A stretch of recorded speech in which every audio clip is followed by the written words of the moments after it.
Well, in the last hour, Senate lawmakers rejected another attempt by Democrats to limit President Trump's ability to use U.S. military force against Iran without first getting the approval of Congress. So live to Capitol Hill and CBS News congressional correspondent Caitlin Huey-Burns. Caitlin, good to see you, friend. So you spoke to Senator Lisa Murkowski, who voted for limiting the president's war powers. What did she have to say?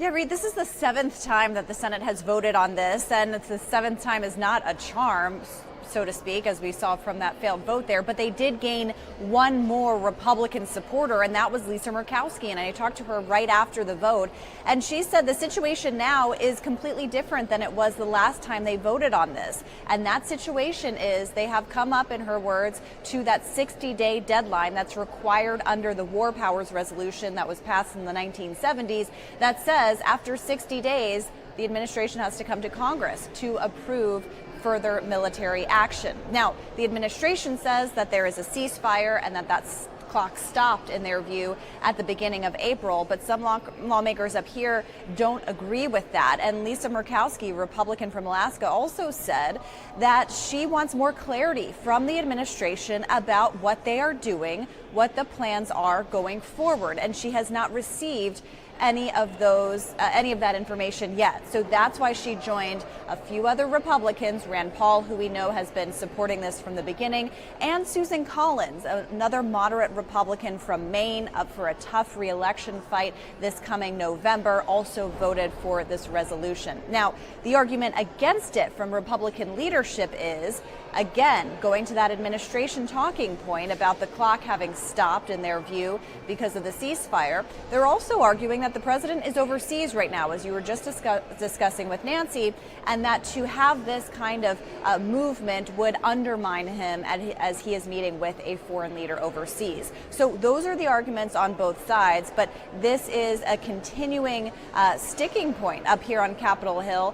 Doesn't seem to be any closer to any sort of resolution here, but if they are to resume hostilities, resume the fighting, that could change the dynamic a little bit. So far, that remains to be seen. I should also note that this is a Congress that is going to be facing another inflection point here on the war, because the Pentagon is going to ask them for supplemental funding for the war. Remember, they're already asked for a 40% increase to the defense budget. In addition to that, they're going to ask for additional funding for the Iran war. And we saw yesterday when Hegseth testified on Capitol Hill, he and Pentagon officials said that this war so far has cost $29 billion. But CBS News has reporting that it is actually closer to $50 billion is kind of the truer number.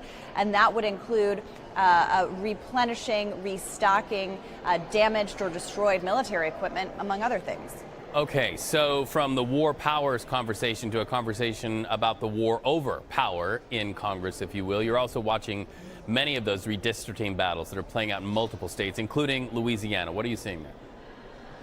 Yeah, nice transition there, Reed. The redistricting battle is something that we are watching all across the country. You remember just recently the Supreme Court essentially said in their ruling that narrowed the Voting Rights Act, said that Louisiana's map was unconstitutional in having two predominantly black Democratic districts. And so Louisiana lawmakers on the Senate, in the state Senate in Louisiana, passed a map last night that would take away one of those districts. So you would have at least one more advantage, one more seat in the advantage of Republicans. That still has to go through the state house and then be approved by the full legislature. But this is in response to that Supreme Court ruling.